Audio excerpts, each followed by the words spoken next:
It is Wednesday's edition of Footy Talk, of course, just done a little bit differently on a Wednesday. We try and break things up. We've got Joey and Rui on a Tuesday who are tackling all the big issues. And then, of course, on a Thursday, there's carnage when Daisy and Heater get together. So we're kind of somewhere in between here on what we like to call Players' Day. I'm Jack Heverin. Abbey Holmes has just had another quiet week. Abs, good to see you. We just roll on in and have some fun on a Wednesday, don't we? And, great to be here. And a little bit of just sort of trip down to Tasmania, a bit of holding hands and, talking how feelings and all that about it? sort of stuff. It was a very nice couple of days. Doesn't happen often during football season. I mean, Keegs heavily entrenched in both the AFL and AFLW programs at Hawthorn. So if we can find a night or two to swing down to Tasmania, we'll absolutely do it. Bomber star David Zaharakis has been everywhere except Tasmania the last few days. You've been all over the country. Country tour, Victoria, New South Wales, you name it. I was in Broken Hill on the weekend with the West Broken Hill Footy Club and then in Shepparton yesterday. So I've covered about 5,000 Ks in the car in the last couple of days. You were meant to play as well, but you're injured, is that right? Yeah, I was meant to play. They had a past players day. So Mitch Clisby used to play at Melbourne on Melbourne's list. He was playing. He's a past player there. And then I was just there as, kind of the marquee to come down and play for that weekend. Dane Swan played the week before for Souths there in Broken Hill.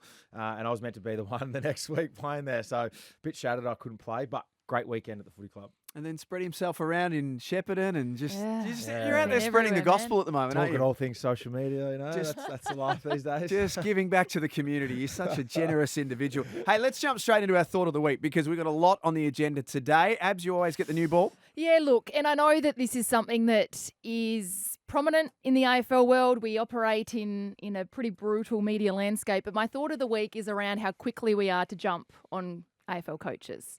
And particularly for me this week on Ken Hinkley, I think we need to chill out a little bit. Just hold our horses, pull back, give them some space. But once again, the media landscape, I totally get it. But it's not just the team that goes out there, week in, week out and plays on the ground. But Ken Hinkley is a part of a team as well. There's from, nutritionists, high performance, strength and conditioning to footy managers. There's so much that goes into making this team work and making this team operate at a high level. And unfortunately, a lot of the onus, we live in a win-loss space at the moment. A lot of that onus does fall on the head coach. But I'm putting my hand up. I'm going into bat for the coaches straight off the top today to say just let it breathe. Just give it time. They're not trying to go out there and lose, are they? They're doing the absolute opposite. And I just think that there's so much heat. Look at Fags. Only, 8 weeks ago, I reckon, Chris Fagan. There's so many other coaches that have been under the spotlight so far this year, but I just think that we need to pull back a little bit. Has there been a coach during their career that has been under as much pressure as Ken Hinkley consistently throughout their whole career? It is ridiculous to me. I mean, speak of clubs, like we've struggled for 20 years, North Melbourne at the moment, West Coast at the moment. Go speak to Port Adelaide fans that, really ask them the genuine question of, have you been successful over, you've seen more wins during seasons over the last 10, 15 years than a lot of other clubs have seen. Well, that's the definition of what success is, isn't it? In footy, success is winning the premiership. Yeah. Yes, exactly. It's winning the premiership. Yeah, so I can understand that they haven't won a flag, but you're rocking up to majority games as a Port Adelaide supporter the last 10, 15 years, and you're winning those games, especially at home. You're walking away from football games very happy for majority of the season. You are a successful club. Yes, you haven't won a flag, but you're a successful club over the last 10 to 15 years for me because they're a great run program. They recruit well. Ken Hinkley clearly is a great coach, and they win more games than they lose. That's on an average overall. Yes, he hasn't won the flag, but to get booed on the weekend was ridiculous for me because of what he's given to that footy club and the powerhouse they are now in the AFL. Moving to Adelaide Oval, him being there as the coach of it all, I think it's very unjustified. Yeah, and that's huge. Like Ken Hinkley getting booed on the weekend, pull your head in if you were part of that contingent that was booing him. They're currently sitting in 8th spot. They're inside the top 8. They've had 8 wins, 6 losses. Yes, things aren't quite happening for them at the moment, but they're still there. And as I said, I spoke about Chris Fagan as well. Up until round 10, he was under the pump. And now since round 10, over the last, month, 5 weeks, they're the number 1 side in the competition for their attack. So it's just mind-boggling to me, and I'm just putting my hand up, going into bat for the coaches and just telling everybody to just hold their horses, chill out. Fair call. Zaka? My thought of the week is I am anticipating one of the great final series this year, if the ladder stays the same. Yes, we're very still early in the season, 9 games left, but the fact that 3, and I don't want to get people from interstate get upset about this or other clubs in Melbourne, but the fact you've got potentially the 3 biggest clubs in Victoria, Collingwood, Carlton, and Essendon, and 3 massive rival clubs in that regard are all in the top 4 at the moment. There is a chance for an amazing qualifying final at the G with 95,000 plus fans, and then potential for a prelim. Oh, I just got goosebumps. Of the other side, because obviously one of them would win that, and then potential for the other side to come through. So the AFL could be staring down the barrel of 2 95,000 plus finals at the G with 3 of the biggest clubs in the AFL. Now, I'm not sure if this is correct, but I did hear this along the grapevine. So I think it was 1984, the last time that these 3 clubs finished inside the top 4. So that's nearly 40 years to have these 3 huge, ginormous juggernauts of the AFL sitting inside the top 4. That gets any football fan excited. 1984. Yes. Wow, that's exciting. 40 years. What were you doing in 1984? I was not born. I wasn't even a thought in 1984. No. It'd be an amazing atmosphere. I mean, the build-up would be sensational. I mean, we played Carlton in an elimination final in 2011, so that's right. not the same. But those 3 teams haven't played each other. I'm assuming at a qualifying final for ages. I mean, you say 84 since they've been in the top 4 together, so it hasn't happened in the modern AFL era.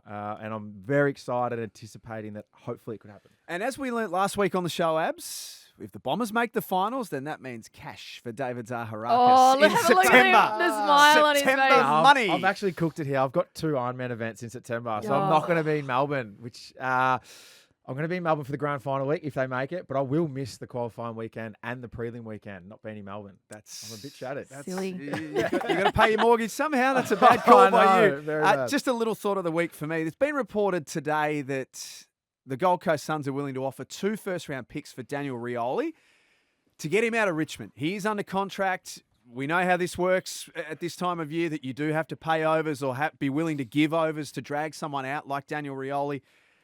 And I know the Suns have had more draft picks than any other team in history, and they're probably not at that stage where they need a whole bunch of first-rounders now.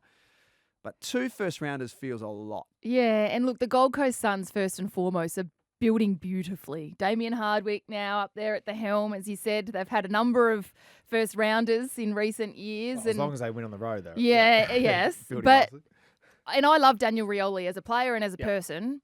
But is he worth 2 top-round draft picks? I'm not entirely sure. I think he would be sensational at that club in that system. And he's, of course, got a great relationship with Dimmer. He lived with him when he first, became a Richmond Football Club player. So for them to be reunited would be a nice little story there. But that is paying a lot, isn't it, for Daniel Rioli? Well, I think you hit it there where maybe he might not be worth it, but with Gold Coast having so many picks lately and so many young stars coming through, academy stars as well. Yeah, they don't need them. They don't necessarily need all those draft picks. So maybe they're going, we'll sacrifice another first rounder. So 2 to get a quality player like Rioli who can top up their list, create some great drive off half back for them.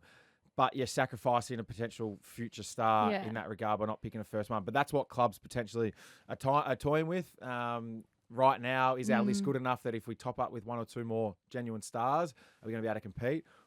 And then we're costing our future potentially if we don't win a flag or are successful in the next couple of years. And Daniel Rioli, he offers a lot of versatility as well. He started his career at Richmond as a forward and then in a brilliant move, he got shifted back to half back, and just that run and drive and carry that he offers. So, there's a number of options there with him as a player. So, look, I'm excited if this does unfold. He's still got 2 years remaining on his contract at Richmond. So, look, you want to jump in? No, keep going. Oh, you look like you had something. Yeah, I have something, but be careful. Don't interrupt the Queen. I didn't even say anything. What would you like to say? No, I'm saying, well, on the flip side for Richmond at the moment, with the way their list is, having 2 first-round draft picks come in would be massive for them, because they aren't going to win the flag in the next 2 years, 3 years. So having 2 first-rounders get sent their way for him, I think, on the flip side, would actually be very beneficial for them. Might be another one if Liam Baker goes to West Coast as well. So they're going back, aren't they? Yeah, they're going back to rebuild. They need those picks. Absolutely. Paddy Dangerfield, it's the story of the day. went to the tribunal and won last night. That's pretty much how things happen now. You get an MRO sanction, you take it to the tribunal, you get the lawyers involved, and they can't find a way to prosecute, and normally you win, and Paddy's free to play this week. Paddy is free to play this week, which is great news considering last Friday night was his first game back since round 7. You know, since 55 days he was out of the game. I think we all would have been shattered for him if he then gets rubbed out for a week. But I'm a little bit confused, I guess, by the incident. Nothing on Paddy. I felt like he was really trying to pull up. He certainly wasn't putting any pressure into the back of Sammy Walsh. But isn't that the exact motion and the exact movement that we're trying to get rid of from the AFL? The arms were pinned. The head makes contact with the ground. So, I'm a little bit confused as to why this one got overturned. Yeah, I mean, AFL, it's such a grey sport because it depends on the angle of the tackle, the slinging motion, all this stuff. Like, it's so hard. With Paddy Dangerfield tackled Sammy Walsh, yes, he did have his arms pinned, but the way he tackled him from behind, it was kind of just one motion where, Paddy dropped his legs, but everyone was just moving forward in motion. It wasn't a sling or across the body tackle. It was Paddy kind of having a tackle where you practice running from behind, grab the arms, and it's just the motion of sliding sort of forward, which is kind of exactly what happened. So I can differentiate that between a motion of across the body, slinging someone around your body in a suplex kind of motion where the head hits the ground. Whereas this was kind of just the momentum was going forward, and obviously Sammy landed on the ball and his head slung forward. But I don't think Paddy had two motions in that tackle, which, yes, the AFL want to hone in on the pin of the arms, but there wasn't a second motion for me watching it. So live, I didn't think he should have got a week because you are taught to obviously try and stop the opposition player from getting the ball out to pin in an arm. But for me, that double motion is definitely more than just this one where they slide forward and it's one motion. Your thoughts, Hev? I give up. Honestly, I've tried so hard to understand it. Yeah. I don't know. That's great. Yeah, that's what AFL is. It's great. It's impossible right now. We could do a whole show on this, but there's got to be, at the end of the season, the right people, the smart people in the game have got to get in a room and try and unclutter this game before it becomes unwatchable. The hardest thing is they could come to us with 1,000 examples of tackles over the last 150 years of AFL, but then the 1,001st example will come up in round 1 and they haven't gone through it. So that's why it's so hard, because there are situations or tackles or nuances in that wouldn't have happened yet, that will happen, even if the AFL give 1,000 examples of, all right, this is suspension, this is not. You could go through 1,000 of them and you'd still get another one. So it means that Paddy's free to play on Saturday night. He will play the Bombers, which is a milestone night for Dyson Heppell. Game number 250. Zachary, a man that you've spent a lot of time with.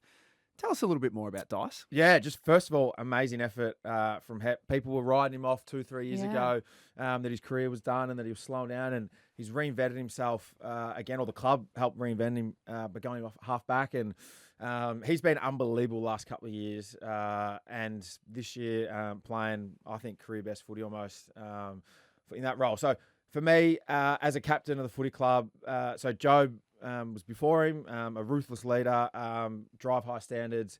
And then Hepp came in, and Hepp was the country lad. Yeah. Everyone loved him, just got around everyone at the footy club. He was jovial, always smiling, positive, upbeat person that would put his arm around you every single day at the footy club. So if you were having a bad day, as soon as you saw Hepp, you would smile and everything would be okay. And that's why he was the leader of the footy club and the captain, because he just made you a better person and feel better every single day rocking up to the club. And for me, it's an amazing effort for him to get to 250, considering what he's gone through the last couple of years. Absolutely. And I remember Dyson Heppell was one of the first ever interviews that I did. Oh, yeah. You know, when I came into the AFL for 7 and was getting an opportunity and so excited, really nervous and unsure. And Dyson Heppell was one of the first interviews that I did. And just, you know, backing up what Zach has said, he just makes you feel so good about yourself. He makes you feel comfortable.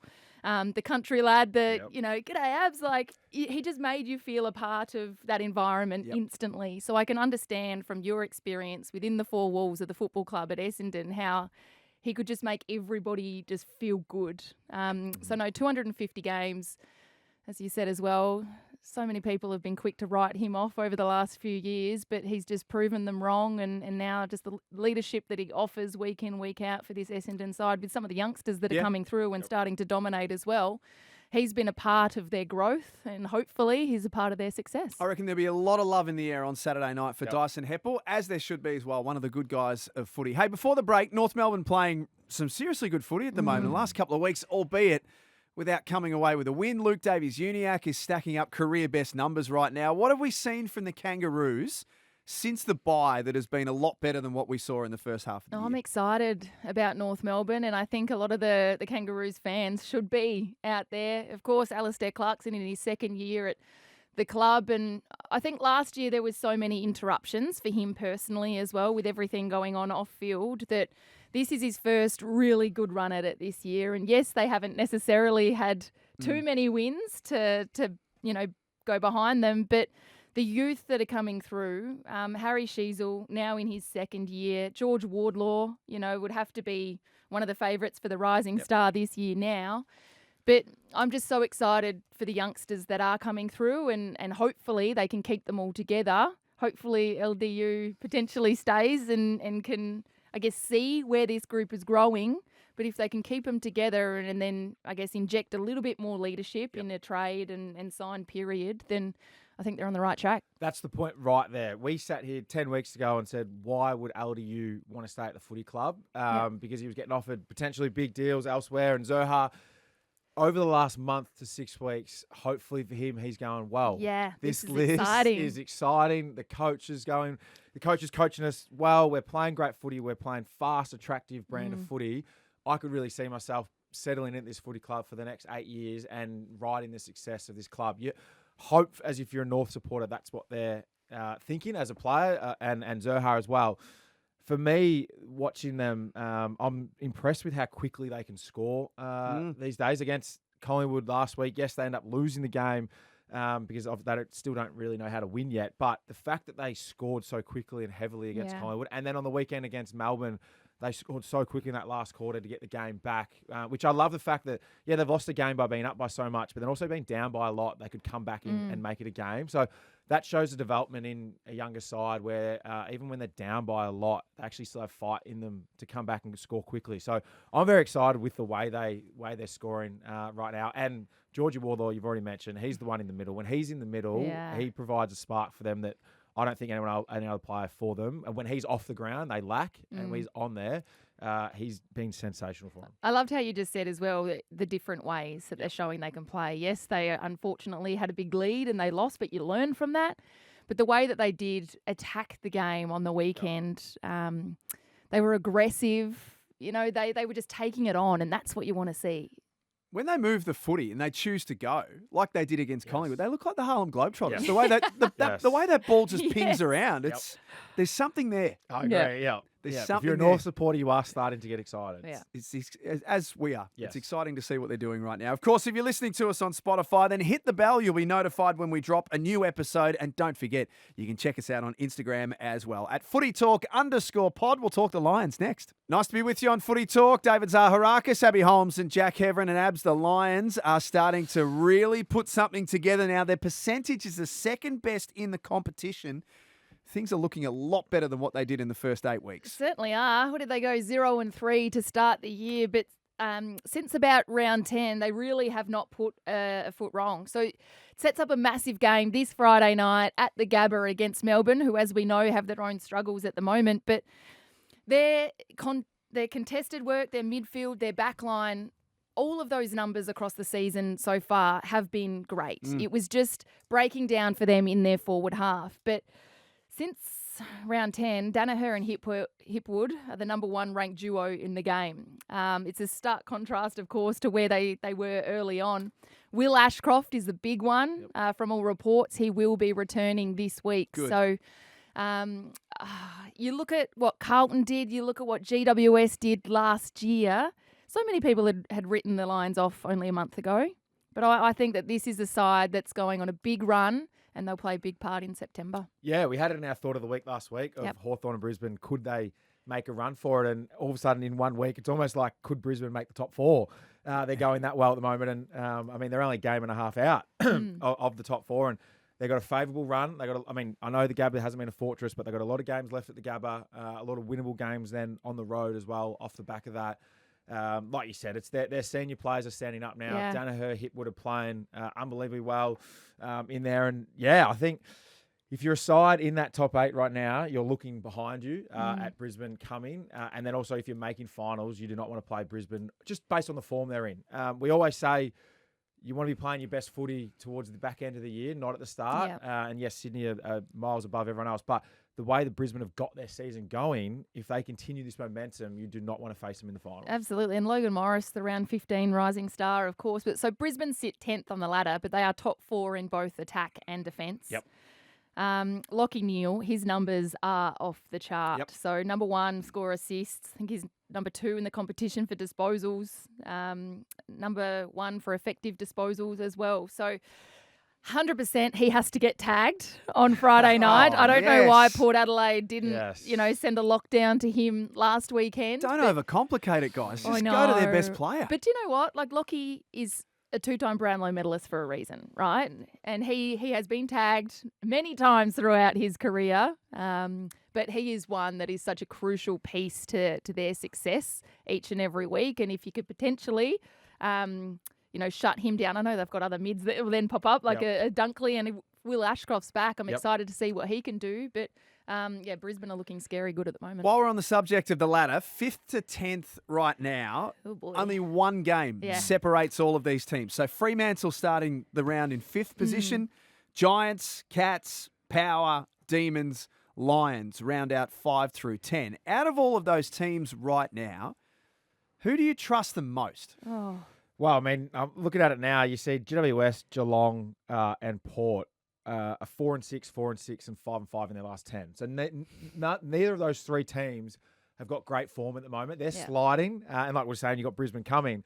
So almost out of those 4 to 5 teams, Freo, who are 5th at the moment, you can't trust them. But that's the thing, like you can't. So it's the best of a bad bunch. Who are you trusting out of that team? It's Brisbane. It might be the Lions. It is Brisbane out of that form. Geelong have got injuries at the moment. They're out of form. We'll talk about Port Adelaide, Melbourne injuries and not going along swimmingly. It's Brisbane because, you can't trust Freo. I don't think. It is scary how much of a logjam there is and how even this season is. I mean, Hawthorn coming in now this week off the bye, of course.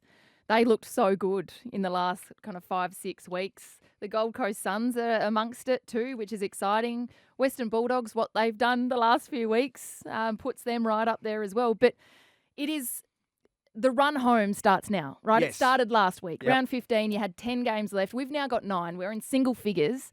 You don't want to be, the Western Bulldogs of recent years that sit there waiting for the last game in the last round to know if you're going to play finals footy. So every win is crucial and you need to get them in the bank. Looking forward to it. All starts Friday night at the Gabba between the Lions and the D's. Abs, you'll be there. I will be there, absolutely. Looking forward to seeing you. Hang on, last time these two sides met at the Gabba, it was lights out. Yes, my worst nightmare. So fingers crossed the tech guys check everything and the stadium is in good shape. Pay the bill, guys. Yes. Pay the bill so they don't disconnect the power in the middle of a game. What are you up to on the weekend, Zach? Geelong Essendon. I'll be there Saturday night at the MCG. So hoping to see a Bombers win. And like we said, Dyson Heppell's 250th. It's a very, very big game. Good to see both of you. You too. Enjoy the rest of your week. Thanks for being with us on Footy Talk. Of course, tomorrow, Daisy and Heater are back. They're going to be joined by Collingwood's Brodie Myercheck. Have a great day.